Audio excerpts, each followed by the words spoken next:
এই গরমে বিয়ের দাওয়াত খেতে অনেকটা সাহসের প্রয়োজন হয়, কারণ যে পরিমাণ গরম পড়েছে এই গরমে তো মানুষ নর্মাল খাওয়া দাওয়া খেতে পারে না, আর বিয়েতে তো অনেক স্পেশাল স্পেশাল খাওয়া দাওয়া থাকে।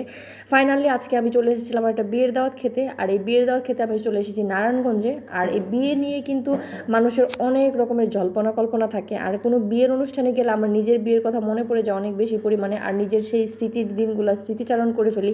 যাই হোক, আর কোনো বিয়ের দাওয়াতে গেলে বা কোনো দাওয়াতে গেলে আগে আমি খাওয়া দাওয়ার পর্বটা শেষ করে নিই, কারণ খাওয়া দাওয়ার পর্বটা যদি আগে শেষ না করা হয় তাহলে মনে হয় যে শান্তিমতো ঘোরাঘুরি করা হয় না, আর কারোর সাথে ঠিকমতো কথা বলা যায় না। আর আজকের এই এই পুরো অনুষ্ঠানটাই ছিল একদম সুন্দর একটা কমিউনিটি সেন্টারে। আর এই দেখেন অয়নবাবু সুন্দর করে এখানে বসে আছে, একটু মুড অফ, কারণ অয়নবাবু হচ্ছে শার্ট পরতে চেয়েছিল না, আমি ওকে জোর করে শার্ট পরাই দিছি।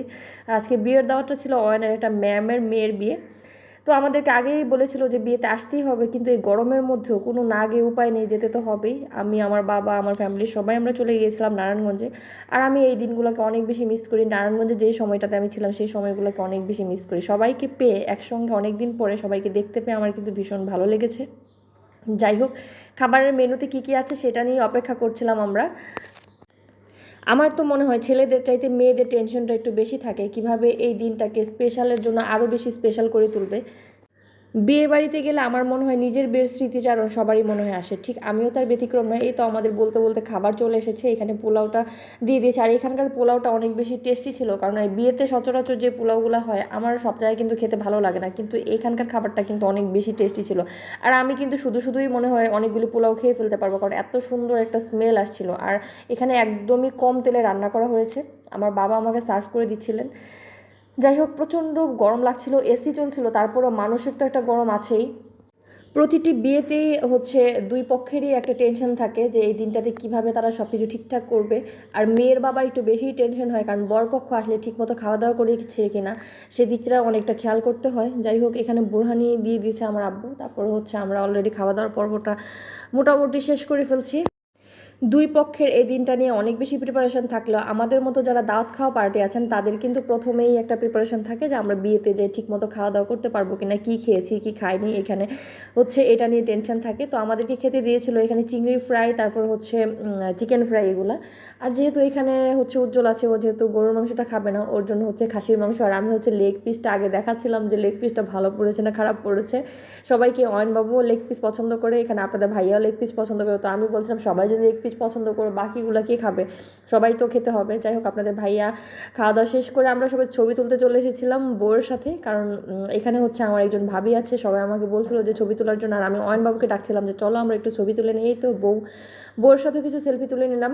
খুবই ভালো লাগছে বিয়ের অনুষ্ঠানে এসে। আর বিয়ে খেতে আমার বরাবরই ভালো লাগে, সেটা গরম হোক আর শীত হোক, কিন্তু শীতকালে বিয়েতে একটু বেশিই মজা হয়, খাওয়া দাওয়াটা একটু শান্তি সহকারে করা যায়। আর বিয়ে মানেই হচ্ছে আনন্দ, বিয়ে মানেই হচ্ছে উৎসব। বিয়ে মানেই আসলে আমার মনে হয় খাওয়া দাওয়া কেন্দ্র করে এই অনুষ্ঠানটা করা হয়, কারণ আলটিমেটলি মানুষকে খাওয়ানোর জন্যই অনুষ্ঠানটা করা হয়। আর যদি সবাই তৃপ্তি সহকারে খেয়ে ভালো বলে তাহলে তো ভালোই হয়, আর যদি মন্দ বলে তাহলে তার দুঃখের আর শেষ নেই। যাই হোক, আমার মতো খাওয়া দাওয়া পার্টির জন্য বিয়ে মানেই হচ্ছে খাওয়া দাওয়া করার জন্য বিশেষ একটা দিন। তো আমরা হচ্ছে ছবি তুলে এখন বের হয়ে যাব, কারণ যেহেতু অনেকটা সময় হয়ে গিয়েছে আর আমরা অনেকটা সময় নিয়ে নারায়ণগঞ্জে ছিলাম। এবার বাসায় ফেরার জন্য হচ্ছে বারবার আপনাদের ভাইয়াকে বলছিলাম যে চলো আমরা বাসায় ফিরে যাই, কয়েকদিন পরে আবার আসবো। আমার কিন্তু নেক্সট সপ্তাহে বিয়ের আরেকটা দাওয়াত আছে, সেটাও নারায়ণগঞ্জে। ভাবছি যে এত গরমের মধ্যে, ঠাটা পড়া গরমের মধ্যে আমি কীভাবে যাবো। এই কে দেখছেন আমাদের রুমা ম্যাম, উনি এত ভালো একজন মানুষ, আমাকে ভীষণ ভালোবাসে। আর এই যে আমাদের মিজান ভাই, উনি আমাকে নায়িকা বলে ডাকে। সবাই অয়নকে পেয়ে সে ভীষণ খুশি, অনেক ভালো লাগছিল। তাই আমি সবার সাথে অনেক দিন পরে এত সুন্দর একটা সময় কাটিয়েছি। সবাই দোয়া করবেন আমাদের জন্য, ভালো থাকবেন সবাই। আর যদি আমার ভিডিওটি ভালো লেগে থাকে তাহলে অবশ্যই লাইক কমেন্টস এবং শেয়ার করবেন, কারণ আপনাদের একটা লাইক কমেন্টস এবং শেয়ার আমাকে অনেক বেশি অনুপ্রাণিত করে। আর যাই হোক, আরেকটা কথা বলতে তো ভুলেই গিয়েছি, আজকে যাদের বিয়ে উপলক্ষে আমরা দাওয়াত খেতে গিয়েছি তাদের জন্যও কিন্তু অনেক অনেক দোয়া করবেন, এবং তাদের জন্য অনেক অনেক শুভকামনা রইল আমার পক্ষ থেকে। আমি চাই আরও আরও বিয়ের দাওয়াত আসুক, আমি আরও খেয়ে খেয়ে আরও বেশি মোটা হয়ে যাই। এটা আমার কথা না, এটা হচ্ছে আপনাদের ভাইয়ের কথা এবং অয়নের কথা।